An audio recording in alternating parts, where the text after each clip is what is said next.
જય શ્રી કૃષ્ણ દર્શક મિત્રો, મારી યુટ્યુબ ચેનલ અમૃતવાણીમાં આપ સૌનું હાર્દિક સ્વાગત છે। આજે આપણે આ વિડીયોમાં સાંભળીશું વિશ્વકર્મા પુરાણની કથા।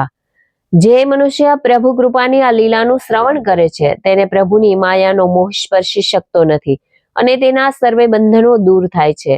સર્વે મનોરથો સિદ્ધ થઈને અંતે મોક્ષ ગતિને પ્રાપ્ત કરે છે।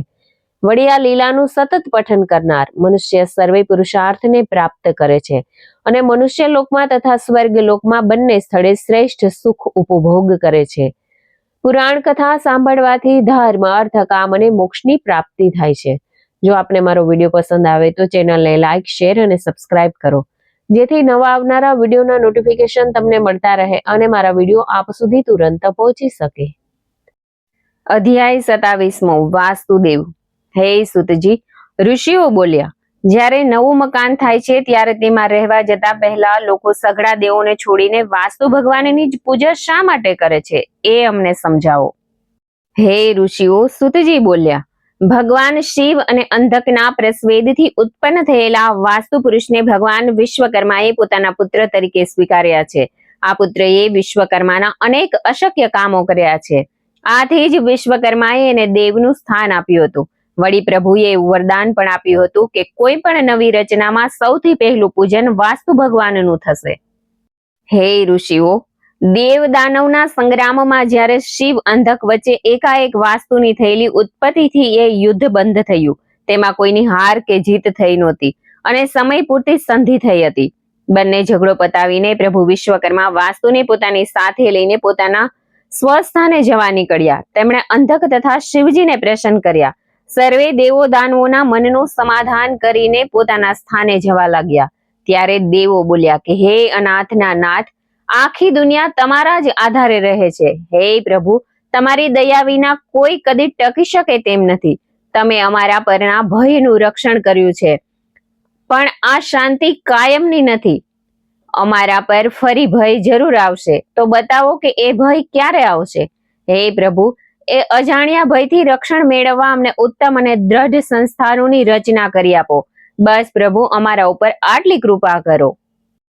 હે દેવો, વિશ્વકર્મા પ્રભુ બોલ્યા, આજથી 7મે દિવસે બૃહસ્પતિ તમને સૌને મારા અષ્ટાક્ષર મંત્રનો ઉપદેશ આપશે। આથી તમે સૌ એ મંત્રનો નિરંતર જાપ કરો, એટલે તમને મંત્ર શક્તિના પ્રભાવથી અભેદ કવચો પ્રાપ્ત થશે। એ પહેરી લેજો, એટલે તમને દાનવોના હથિયારો જરા પણ અસર કરી શકશે નહીં। જ્યારે વિશ્વકર્મા પ્રભુએ દેવો માટે અવનવા આવાસો બનાવવાની શરૂઆત કરી। આવાસો તૈયાર થયા, પણ તે બધા ભૂમિ ભેગા થઈ ગયા। આ રીતે પ્રભુએ 3 વખત આવાસો બનાવ્યા, પણ 3 વખતે આવાસો પડીને ભૂકો થઈ ગયા। ત્યારે પ્રભુએ વાસુદેવને આનું કારણ જાણી લાવવાની આજ્ઞા કરી। વાસુદેવે ઘણી મહેનત કરી, દોડાદોડી કરી, પણ ભવનો કેમ પડ્યા તેનું રહસ્ય જાણી શક્યા નહીં। આથી તેઓ મનોમન મૂંઝાવા લાગ્યા। ત્યારે દેવર્ષિ નારદજી ત્યાં પ્રગટ થયા। વાસુદેવે નારદજીની પૂજા અર્ચના કરી અને પછી જ પોતાની ચિંતા વ્યક્ત કરી।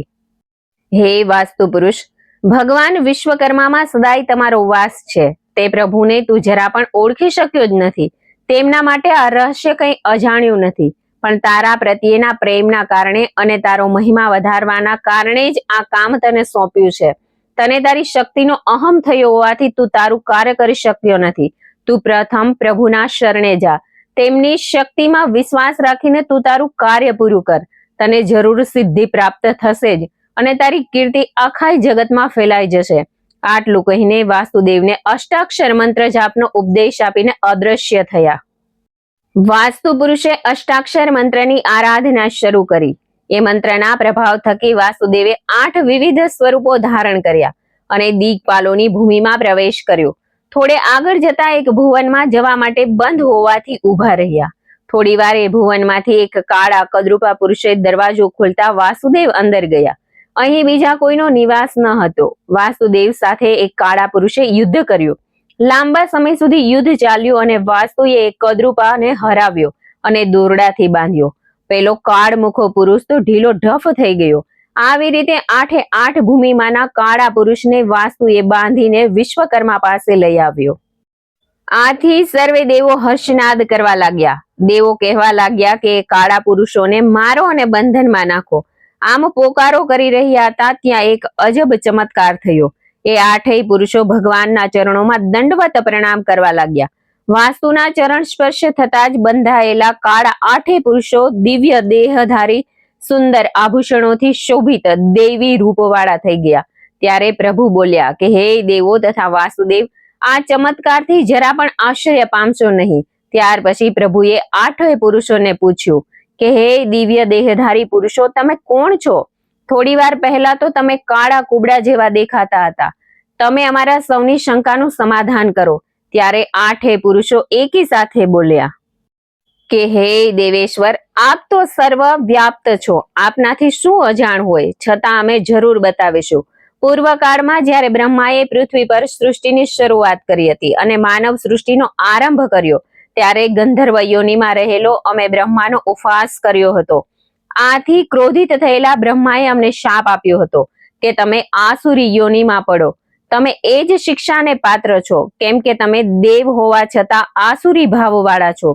ત્યાર પછી અમે પ્રાર્થના કરી, બ્રહ્માને વિનવણી કરી. ત્યારે પ્રસન્ન થયેલા પ્રભુએ અમારા શાપના નિવારણ માટે અમને કહ્યું હતું કે 10,000 દિવ્ય વર્ષો બાદ ભગવાન વિશ્વકર્મા જ્યારે સર્વે દેવોના નિવાસોની રચના કરશે, તે વખતે તેમના ચરણ સ્પર્શથી તમે સૌ અસલ સ્વરૂપો મેળવશો. ત્યારે શાપિત થયેલા અને સ્વર્ગમાંથી પૃથ્વી પર ફેંકાઈને ઊંડે સુધી પૃથ્વીમાં ખૂંપી ગયા અને નિંદ્રાધીન થઈ ગયા. પછી વાસ્તુ પુરુષે અમને મારીને જગાડ્યા. ત્યારે અમે વાસ્તુ સાથે યુદ્ધ કર્યું, પણ તેના બળ આગળ અમે ઝૂકી ગયા અને આપની પાસે આવ્યા. બસ આ જ અમારી કથની છે પ્રભુ. હે ઋષિઓ, સુતજી બોલ્યા. ત્યાર પછી પ્રભુને પ્રણામ કરતા તેમની આજ્ઞા મળતા એ આઠેય સ્વર્ગમાં પોતાના સ્થાને ચાલ્યા ગયા. આમ 8 મહાલયોનો પરિહાર કર્યા પછી વિશ્વકર્મા પ્રભુએ આવાસોની પુનઃ રચના કરી અને પૂરી થયા પછી પ્રભુએ દેવોને કહ્યું કે હે દેવતાઓ, સાંભળો. જ્યારે કોઈ પણ નવું નિર્માણ કે જીર્ણોદ્ધાર થાય ત્યારે ત્યાં સૌપ્રથમ વાસ્તુનો નિવાસ કરાવીને વાસ્તુનું પૂજન અર્ચન કરવું. આમ અષ્ટ મહાશલ્યો સહિત પૃથ્વી પરના સર્વે દોષોના નિવારણ અર્થે જે માનવ ભક્તિ ભાવે વાસ્તુ પૂજન કરાવશે તેના ગૃહમાં દેવો હંમેશા વાસ કરશે. જે ઘરમાં વાસ્તુ પૂજન કરેલું નથી તે ઘરમાં દેવો કદી પણ નિવાસ કરશે નહીં અને તેમાં હંમેશા અમંગળ થયા કરશે અને અનેક ભય રહેશે. હે દેવો, આવા વાસ્તુ પૂજન કરેલા નિવાસોમાં નિત્ય મંગળ પ્રસંગો ઉજવાશે અને તેમાં સૌ કોઈ સુખી આનંદમાં રહેશે. તેમને શારીરિક કે માનસિક ઉપાધિઓ નડશે નહીં. તે નિત્ય સુખ ઐશ્વર્ય ભોગવીને રિદ્ધિ સિદ્ધિને મેળવશે. આટલું કહીને વિશ્વકર્મા પ્રભુ વાસ્તુ પુરુષ સહિત અંતર્ધ્યાન થયા. તેઓ જે દિશામાં ગયા તે દિશાને વંદન કરીને સર્વે દેવોએ નિર્માણ કરેલા નવા આવાસોમાં શ્રદ્ધા ભક્તિથી વાસ્તુ પૂજન કર્યું.